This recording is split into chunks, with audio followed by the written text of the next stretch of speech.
कौमी असम्बली इजलास में असद उमर इजहार ख्याल कर रहे हैं। मॉडल है, जाहिर है इनके दिमाग में वो स्ट्रैटेजी ज्यादा कामयाब है, वो बेहतर स्ट्रैटेजी है। हम जरा उस स्ट्रैटेजी का सेहत के ऊपर, भारत के अवाम के क्या असर पड़ा और मईशत के ऊपर, उनकी रोजगार के ऊपर क्या हुआ, ये जरा दोनों देख लेते हैं। 17 मार्च को जनाब भारत की हुकूमत एक एडवाइजरी इशू करती है। उस वक्त 137 केस थे मुल्क के अंदर। 8 दिन के बाद 25 तारीख को 653 केस थे पूरे भारत में। याद रखें, 653 केस। दुनिया के सख्त तरीन लॉकडाउन में से एक का ऐलान कर देते हैं। ऐलान ऐसे करते हैं कि हजारों नहीं, लाखों लोगों को पैदल अपने घर जाना पड़ता है। कोई 100 मील, कोई 200 मील चल के जाता है। इतना सख्त लॉकडाउन। मसला तो हल हो गया होगा, उसके बाद तो कोरोना फैलना बंद हो गया होगा। 653 केस जिस दिन लॉकडाउन लगा, 25 मार्च को, 1 जून को भारत की हुकूमत ने हाथ खड़े कर दिए। उन्होंने कहा लॉकडाउन अब हम आगे नहीं चला सकते। तो जाहिर है 653 थे तो अभी तो खत्म हो गए होंगे ना। 25 मार्च से शुरू किए हुए, अप्रैल गुजर गया, मई गुजर गया, 1 जून आ गई, अभी तक तो कोरोना खत्म हो गया था। लेकिन यह क्या हुआ कि 1 जून को भारत में 1,98,317 लोग कोरोना के शिकार थे। मुल्क में लॉकडाउन था, 1,98,317 लोग कोरोना का शिकार थे। जिस दिन लॉकडाउन किया उस दिन तक भारत में 12 लोगों की मौत हुई थी। 12 लोग जिस दिन लॉकडाउन लगा। जब तक लॉकडाउन उठाया 5,608 लोगों की मौत हो चुकी थी। मुझे ख्वाजा साहब ने अभी मेरी एक ट्वीट कल की पढ़ के बताई, वो ट्वीट पूरी नहीं बताई। बिल्कुल सही इन्होंने कहा कि मैंने उस ट्वीट के अंदर लिखा था कि 14 मई से 14 जून, जिस एक माह के अंदर यह कहा जाता है कि जी हुकूमत की गलत पॉलिसी की वजह से बहुत ज्यादा फैलाव हुआ, और फैलाव हुआ भी, 242% इजाफा हुआ अमवात के अंदर। ये बिल्कुल उन्होंने ठीक पढ़ के दिखाया। ये नहीं उन्होंने पढ़ा कि उसके साथ मैंने क्या लिखा था। उसी 14 मई से 14 जून लॉकडाउन वाले भारत के अंदर 258% अमवात में इजाफा हुआ। ये नाकाम पॉलिसी है, ये तमाम दुनिया के अंदर नाकाम हो गई। अमेरिका जहां पे एक दिन में 3-3 हजार केस हो रहे थे और दुनिया का अमीर तरीन मुल्क था, वहां पे 42 स्टेट्स ने पाबंदियां खत्म कर दी। वो नहीं बर्दाश्त कर सके। लेकिन इनके पसंदीदा नरेंद्र मोदी के भारत में क्या हुआ, मेरे अल्फाज ना सुनिए। प्रणब प्रधान नाम है, बर्कले के अंदर ये पढ़ाते हैं, इकोनॉमिस्ट हैं। उन्होंने क्या कहा, by imposing one of the harshest COVID lockdowns, दुनिया के सख्त तरीन लॉकडाउन लगाने की वजह से Moody has inflicted unprecedented damage on India's economy on the poor. Modi ने इंडिया की मईशत पे कारी ज़र्ब लगाई जिसकी कोई मिसाल नहीं मिलती, और खास तौर पे इंडिया के गरीबों के ऊपर। कुछ अदादो शुमार के मुताबिक, ये मैं नहीं कह रहा, ये प्रणब प्रधान कह रहे हैं, 12 करोड़ लोगों की रोजगार छिन गया। 12 करोड़ लोग। नतीजा क्या निकला, आधी आबादी। प्रधान साहब के मुताबिक, बर्कले के इकोनॉमिस्ट हैं, आधी आबादी यानी 65 करोड़ लोग जो हैं वो गुर्बत की लकीर से नीचे चले गए। और उनमें से वो कह रहे हैं with many approaching starvation levels, यानी भूख इतनी कि मौत का सामना है उनको। ये है वो स्ट्रेटेजी जो ये चाहते थे कि हम फॉलो करें। हमने क्या किया बेबी, मैं आगे जाके इसको बताऊंगा, लेकिन मैं फिर भी इंतजार करूंगा। मैं चाहूंगा कि वापस खड़े हो के कोई ना कोई तो अपोजिशन का लीडर पाकिस्तान के सफेद पोश और पाकिस्तान की गरीब की आंखों में आंखें डाल के बताए कि हम तो अमीर हैं, हम तो अरबपति हैं, करोड़पति हैं, हमें तो कोई फर्क नहीं पड़ता, हमें रोजगार मिलने के लिए बाहर जाना पड़े या ना जाना पड़े, लेकिन तुम्हें अपने घर में कैद कर देना चाहिए। बजट के ऊपर बात करते हैं जी। बजट पे ख्वाजा साहब ने कहा कि एक चीज से आपको पता चल जाएगा कि मईशत के अंदर क्या हुआ और इमरान खान की हुकूमत की कारकर्दगी क्या थी, और वो उन्होंने कहा कि रेवेन्यू के नंबर देख लें। हमाद अजहर साहब यहां बैठे हुए हैं, ये भी रेवेन्यू के ऊपर बहुत काम कर चुके हैं सर। जिस वक्त, और इन्होंने क्या कहा, याद करें इन्होंने क्या कहा, 5 साल में 40 से 50% इजाफा किया रेवेन्यू में। ये ख्वाजा साहब ने हमें बताया। ख्वाजा साहब बता रहे हैं, जरूर यकीनन ठीक बता रहे होंगे सर। यहां पर फरवरी के महीने तक कोरोना जो है, आपको याद हो लॉकडाउन जो है वो 23 मार्च को किया गया था, फरवरी के महीने तक पिछले साल से 17% रेवेन्यू के अंदर इजाफा हो रहा था। 17%। ये किसी ने गलत बता दिया ख्वाजा साहब को कि उससे पहले जो है रेवेन्यू ग्रोथ नहीं थी। कोरोना ने क्या किया पाकिस्तान की मईशत के साथ, उधर तो उस पर तो आप आदादोशुमार आप मानेंगे नहीं। आज की रिपोर्ट पढ़ लें, अप्रैल के महीने में बरतानिया की मईशत 20% कम छोटी हुई है। तारीख में कोई नज़ीर नहीं मिलती। बरतानिया जैसा सैकड़ों साल पुराना मुल्क आज तक तारीख में कभी एक महीने के अंदर 20% मईशत उनकी छोटी नहीं हुई। अमेरिका 4 करोड़ लोग जो हैं वो रोजगार से हाथ धो बैठे। बरतानिया की मैं पहले कहानी सुना चुका हूं। तो ये अब जो आदादो शुमार देख रहे हैं ये वो हैं जो कोरोना के बाद के हैं। फिर उन्होंने कहा कि तहरीके इंसाफ की जो अवाम में मकबूलियत है वो बिल्कुल ख़त्म हो गई और इनके सपोर्टर जो हैं, बल्कि उन्होंने कहा ये जो लेफ्ट साइड पे बैठे हुए हैं ये भी जो है ना, ये भी अब डिफेंड करने के काबिल नहीं रहे।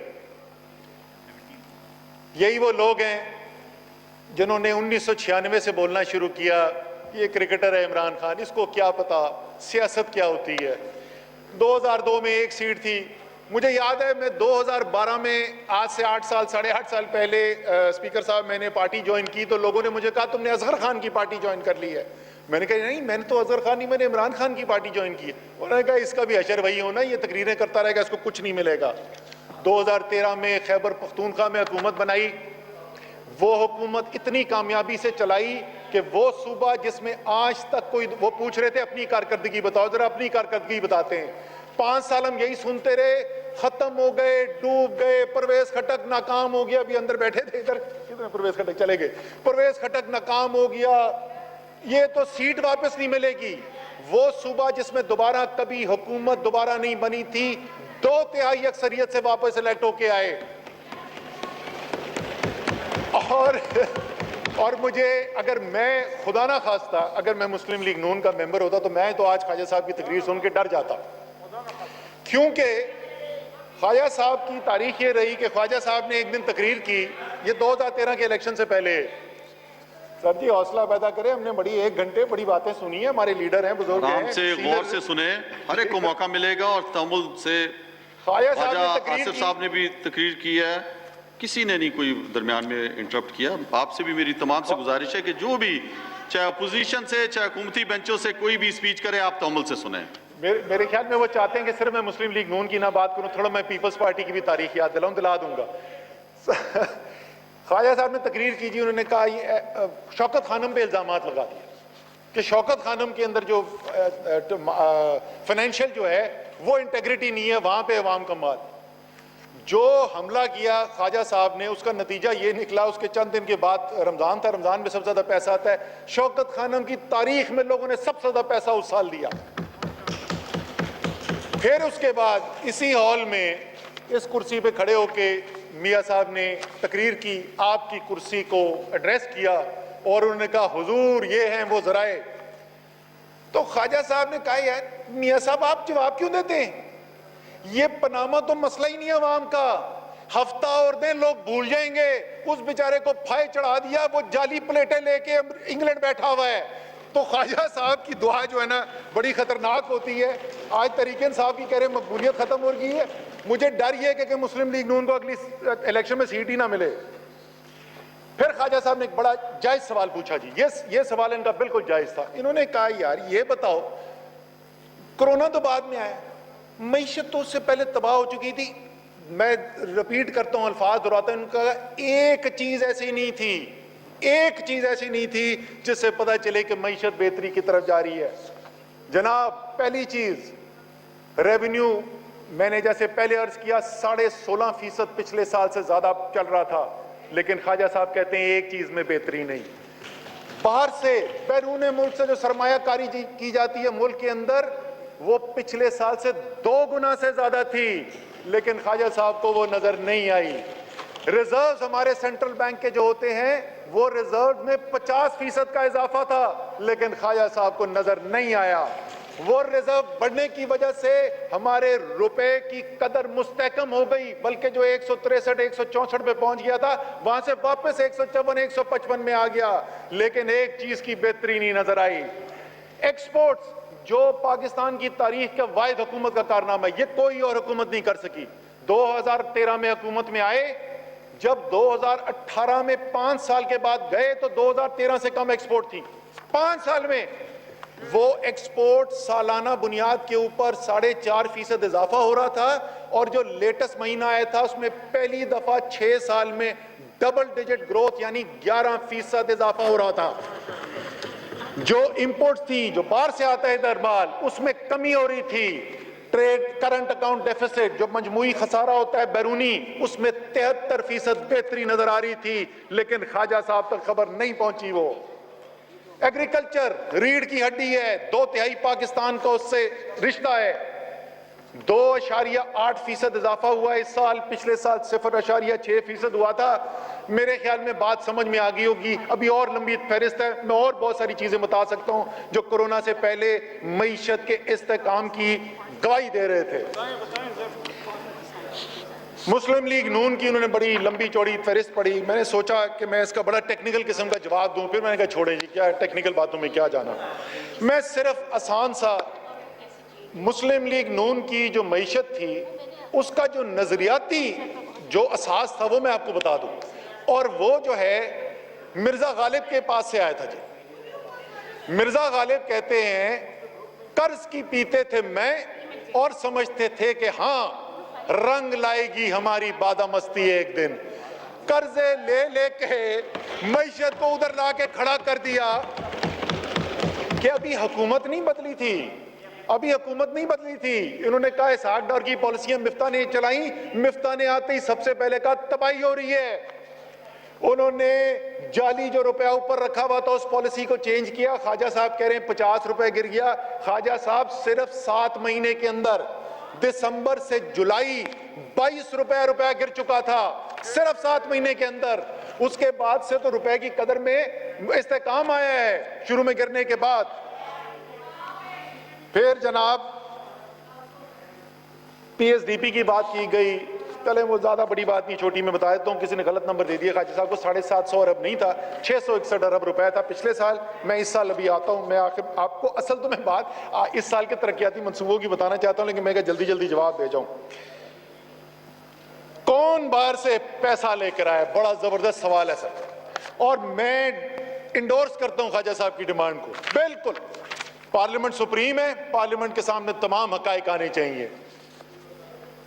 2014 2015 में आपको शायद याद हो, 2014 या 15 के अंदर डॉलर बॉन्ड किए गए थे। बाबर वान साहब को याद है? 5 साल अवाम पूछती रही, यार ये बता दो खुदा का वास्ता ये डॉलर बॉन्ड खरीदे किसने? 5 साल जवाब नहीं आया। बिल्कुल मैं इंडोर्स करता हूं, वो भी फहरिस्त लेके आ जाए जिन्होंने इस वक्त लिए, उनकी भी फहरिस्त लेकर आ जाते, दोनों की फहरिस्त सामने रख लेते। कहते हैं हफीज शेख और उसको रजा बाकर को ईसीएल पे डाल दें। मेरा तो ईसीएल पे से इत्मीनान ही खत्म हो गया। अगर आप खरीद कर जाली प्लेटें दिखाकर जो लंदन पहुंचते ही प्लेटों से चमचों में कन्वर्ट हो जाती है, ईसीएल से फरार हो सकते हैं, तो पैसे फ्री ईसीएल पे डालने का फायदा क्या? फिर एक और इन्होंने बड़ी खूबसूरत बात की कि जमीन से रिश्ता, और मैं इनका शुक्र अदा करता हूं कि इन्होंने जिन लोगों का जिक्र किया उनमें मेरी भी बात की कि जिनका जमीन से रिश्ता है, ख्वाजा साहब का भी जमीन से रिश्ता है, और वाकई में ये बड़ी अहम चीज होती है। इसलिए मैं एक अपील करना चाहता हूं, और वो अपील जो है वो मेरे जो बाएं बैठे हुए हैं इनके साथ, इनके लिए भी है, और मेरे जो दाएं बैठे हुए हैं उनके लिए भी है। जो भी ऐसा लीडर हो जिसकी जायदादें मुल्क से बाहर हो, जो बीमार पड़े तो मुल्क से बाहर भागे, उस लीडर को फॉलो करना छोड़ दें। मैं भी नहीं फॉलो करूंगा, आप भी ना फॉलो करें। बहुत जरूरी, जमीन से रिश्ता बड़ा जरूरी है। दोहरा इंसाफ की बात की गई, दोहरे इंसाफ की बात की गई। वाकई में यह सवाल बड़ा वैलिड है। अगर दोहरा इंसाफ है तो बड़ा जुल्म है, तो नहीं होना चाहिए। अगर वही सुप्रीम कोर्ट इमरान खान को बुलाता है और उससे बोलता है कि यार तुम पब्लिक ऑफिस होल्डर तो कभी जिंदगी में नहीं रहे हो, ना तुम्हारी कोई बड़ी कंपनी है, ना तुम्हारे पास कोई बड़े बड़े अकाउंटेंट्स थे, लेकिन 8 महीने उससे सवाल पूछता रहता है, अच्छा ये बताओ जो तुम पैसा बाहर से पाकिस्तान लेके आए थे, पाकिस्तान से बाहर नहीं लेके गए थे, जो तुम बाहर से पाकिस्तान पैसा लेके आए थे वो कैसे लाए थे, किस अकाउंट से आया था, अच्छा तुम्हारे पास फ्लैट था कब खरीदा था, 1973 में, 1983 में खरीदा था, 1983 में कैसे खरीदा था, उसकी रसीदें ला के दो, अपने टैक्स रिटर्न बताओ। उस आदमी ने 8 महीने जवाब देता रहा। 8 महीने जवाब देने के बाद सुप्रीम कोर्ट ने कहा इमरान खान सादिक भी है, अमीन भी है। आप यहां पे इस कुर्सी पे खड़े होते हैं और कहते हैं हुजूर ये हैं वो जराए, और जब पहुंचते हैं आप सुप्रीम कोर्ट तो आप बोलते हैं वो तो ऐसी खाली कागज से मैंने दे दिया, आप सीरियस क्यों लेते हैं? आप वहां कतरी खत लहराने शुरू कर देते हैं। आपसे 1.5 साल पाकिस्तान और सुप्रीम कोर्ट, मुझे आखिरी दिन याद है एक जज साहब का मैं नाम नहीं लूंगा, मेरे भाई जो मुस्लिम लीग नून के मेंबर है वो उनके बड़े करीबी दोस्त भी हैं, और लेकिन उनकी ये दोस्ती से ही कोई ताल्लुक नहीं इस बात का, लेकिन वो बात मुझे अभी तक, उन्होंने आखिरी दिन पूछा कि हम आपसे महीनों से एक सवाल पूछ रहे हैं वकील साहब, आपका क्लाइंट हमें एक कागज तो दिखा दे जिससे आपका केस प्रूव होता है, एक कागज नहीं दे सके। को सुप्रीम कोर्ट सादिक और अमीन कहता है, और जो राय फरार इख्तियार करता है उसको सुप्रीम कोर्ट जो है वो फिर गॉडफादर से तशबीह देता है। दोहरे मेयार की बात नहीं है, ये एक ही मेयार है। नैब बड़े लंबी फहरिस्त सुनाई गई, जाहिर है कोई खुशी की बात नहीं है। अगर कोई भी ऑनरेबल मेंबर यहाँ का नैब की जद में आता है, जेल में जाता है, तो ये कोई खुशी की बात नहीं है। मेरे ख्याल में बुल्ले शाह ने कहा था दुश्मन मरे तो खुशी ना करिए, सजना भी मर जाना, ये कोई खुशी की बात नहीं है। लेकिन सर मेरे दो मासूमाना सवाल है, वसीम बदामी से चुराया हुआ जुमला, मासूमाना मेरे 2 सवाल है। क्या नैब का कानून जिसके तहत ये सारी कार्रवाई की जा रही है, क्या इस कानून को बनाने में तहरीक इंसाफ का कोई हिस्सा था, या ये तमाम कानून जो बना हुआ है ये इस तरह बैठे हुए लोगों का बनाया हुआ है? दूसरा मासूमाना सवाल, जो नैब के इदारे को चला रहे हैं, क्या वो इमरान खान का अपॉइंटी है, क्या वो तहरीक इंसाफ का लगाया हुआ बंदा है, या इस तरफ बैठे हुए वजीर आजम उस वक्त के और उस वक्त के लीडर ऑफ ऑपोजिशन की अपॉइंटी हैं? कानून आपका है, उस कानून को नाफिज करने वाला आपका अपॉइंटेड है, और इल्जाम डालते हैं इमरान खान के ऊपर। अपने अमाल का खुद जवाब दें, इमरान खान के पीछे छुपने की कोशिश मत करें। एक और बड़ी खूबसूरत बात की ख्वाजा साहब ने, जो इक़्तिदार से मोहब्बत करते हैं वो बुज़दिल हो जाते हैं। ये बिल्कुल सिर्फ इक़्तिदार नहीं, जो पैसे से मोहब्बत करेगा, जो इक़्तिदार से मोहब्बत करेगा, जो भी किसी दुनियावी चीज से मोहब्बत करेगा वो कमजोर हो जाता है, वो बुज़दिल हो जाता है, इसमें कोई शक की बात नहीं। और इसकी बेहतरीन मिसाल हमने 2 साल देखी। टीवी पे एंकर चला चला के थक गए, जो प्रोग्राम में जाते थे मुस्लिम लीग नून वालों को, उनको वही तकरीरें सुननी पड़ती थी। ख्वाजा आसिफ क्या कह रहे हैं उन फ्लैट्स के बारे में, उनके बारे में हुसैन नवाज ने क्या कहा, उनके बारे में चौधरी निसार ने क्या कहा, और पता नहीं किस किस लीडर ने क्या कहा। एक एक बंदा गवाही देता है कि ये फ्लैट मियां साहब के हैं, और मियां साहब एलानिया वहां पर खड़े होकर कह रहे हैं कि मेरा इन फ्लैट से कोई ताल्लुक नहीं। 2 साल ये चलता रहता है और कोई जवाब नहीं देता। तो वाकई में इक़्तिदार की मोहब्बत जो है बुज़दिल कर देती है। फिर उन्होंने कहा कि ये बड़ी, और ये तारीखी तौर पे ये हकीकत है कि बाप और बेटे का रिश्ता जो है ना वो भी रास्ते में नहीं आता जब इक़्तिदार की जंग होती है। और वही हमने देखा। सर जो बजट पे तकरीर की गई है उसी बजट की तकरीर का जवाब दे रहा हूं मैं, कोई इंडियन असेंबली की स्पीच का जवाब नहीं दे रहा। जो बातें की गई हैं उन्हीं बातों का जवाब दे रहा हूं। वो कहते हैं ये बाप ने बेटों को कत्ल कर दिया, बिल्कुल तारीखी हकीकत है। इसीलिए जब मियां साहब के इक़्तिदार की जंग आई, पहले उन्होंने अपने मरहूम वालिद को मनी लॉन्ड्रर करार दे दिया। उन्होंने कहा जी वो उनसे पूछो, वो 70s में उन्होंने मनी लॉन्ड्रिंग की थी। और जब बिल्कुल ही आखिर में केस फंस गया तो उन्होंने बच्चों के ऊपर बात डाल दी कि तो मेरे बच्चों के असासे हैं। वाकई में बड़ा ये संगदिल होता है इक़्तिदार, ये ना बाप को देखता है ना बेटे को देखता है। इंटरव्यू देने की बात की सर, जिन्होंने सियासत में अपना मुकाम ही इंटरव्यू दे के बनाया हो, जिन्होंने अपना सियासत के अंदर मुकाम ही मेजर और कर्नल और ब्रिगेडियर के दफ्तर बाहर बैठ के और उनके लिए फल फ्रूट ले जाके बनाया हो, उनको वाकई में हर शख्स ऐसे ही लगता है कि वो इंटरव्यू दे के आया है। इमरान खान 22 साल की स्ट्रगल के बाद इधर पहुंचा है, उसने आपको टेक ऑन किया है, उसने हर पाकिस्तान के माफिया को टेक ऑन किया है और पाकिस्तान की अवाम की ताकत पर इस इक़्तिदार में पहुंचा है।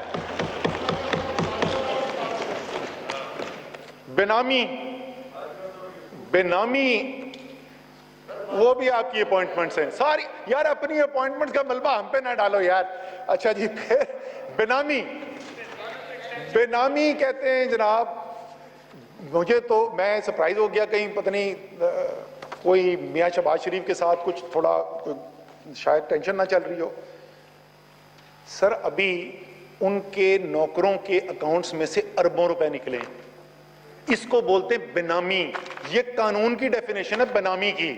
तो वाकई में बेनामी बड़ी खतरनाक चीज होती है, और जो बेनामी काम करते हैं अब वो पाकिस्तान के कानून के मुताबिक मुजरिम भी है। पहले ये कानून नहीं था, अब कानून के मुताबिक मुजरिम है। एजुकेशन हेल्थ का बांग्लादेश का जिक्र किया, मैं आखिर में बड़ा क्विकली सिर्फ 5 मिनट लूंगा, मैं हाईलाइट्स बताऊंगा आपको हमारे अगले साल के मंसूबों की, उसके अंदर मैं इसका जवाब दे दूंगा। इंपीरियल की स्टडीज, सर मुझे एक चीज पे बड़ा इतराज है। बहुत सारी बातें भी जो तनकीद की ख्वाजा साहब ने, ये ख्वाजा साहब की दिल की आवाज है, इनकी सोच है, मैं उससे इख्तलाफ कर सकता हूं। ये ख्वाजा साहब की सोच है और इनको एक हक बनता है, और एक आज़ाद शख्स के होते हुए इनकी सोच जो है वो मैं उसका एहतराम करता हूं। मैं उससे इख्तलाफ करता हूं लेकिन मैं एहतराम करता हूं। ये जो पाकिस्तान के अंदर एक गोरे की ज़हनी गुलामी जो है ना, इंपीरियल ने स्टडी छाप दी, अब वो सब जो है सुबह से लेके शाम तक। सर हमें इस बात में कोई शर्म नहीं है, हम ज़हनी तौर पे गोरे की गुलामी करने के लिए तैयार नहीं है। हमारे अपने Pakistani scientist world class data analyst, artificial intelligence के एक्सपर्ट्स, एपिडेमियोलॉजिस्ट फोरकास्ट करते हैं। फोरकास्ट अभी तक बिल्कुल मौसर साबित हो रही है, कंजर्वेटिव रख के करते हैं, उससे कम होता। कौमी असम्बली इजलास में असद उमर इजहार ख्याल कर रहे हैं। उन्होंने कहा कि ख्वाजा आसिफ की तकरीर से लगता है जैसे इमरान खान की वजह से कोरोना आया, जिसको कोई इमरान खान के साथ रिश्ता नहीं है, बल्कि आमतौर पे पीटीआई वाले समझते हैं कि वो सर्वे कराने वाली कंपनी पीटीआई की हक में नहीं है, मुस्लिम लीग के नून के हक में। उस सर्वे के मुताबिक हमें यह पता है कि पाकिस्तान के अवाम क्या समझते हैं कि इमरान खान ने पिछले 3 महीने क्या किया है। 82% पाकिस्तान के अवाम ने कहा कि इमरान खान बिल्कुल ठीक कर रहा है जिस तरीके से कोरोना की जंग लड़ रहा है। बिलियनियर्स हु फ्लेड पाकिस्तान के जी भाग गए, अरब ठीक कर रहा है जिस तरीके से कोरोना की जंग लड़ रहा है। बिलियनियर्स हु फ्लेड पाकिस्तान के जी भाग गए, अरबपति जो हैं वो भाग गए। बाकी सर बाकियों को तो पता नहीं, एक आजकल अरबपति जरूर हैं जो हमें कॉफी पीते हुए और चहलकदमी करते हुए लंदन में नजर आते हैं, तो उनको यकीनन वापस आना चाहिए। उनके मुल्क में मुश्किल हालात हैं इस वक्त, उनको यहाँ होना चाहिए। एक मैं माफ़ी मांगना चाहता हूँ, मेरे ख्वाजा साहब मेरे बड़े भाई के बहुत दोस्त भी हैं जी, तो मैं सियासी मुखालफत अलग लेकिन इनका ज़ाती तौर पे एक एहतराम भी है। तो मैं एक इन्होंने बात की थी जिसमें मैं हंस पड़ा था, जो मुझे नहीं करना चाहिए था। उन्होंने कहा हम देंगे जनूबी पंजाब।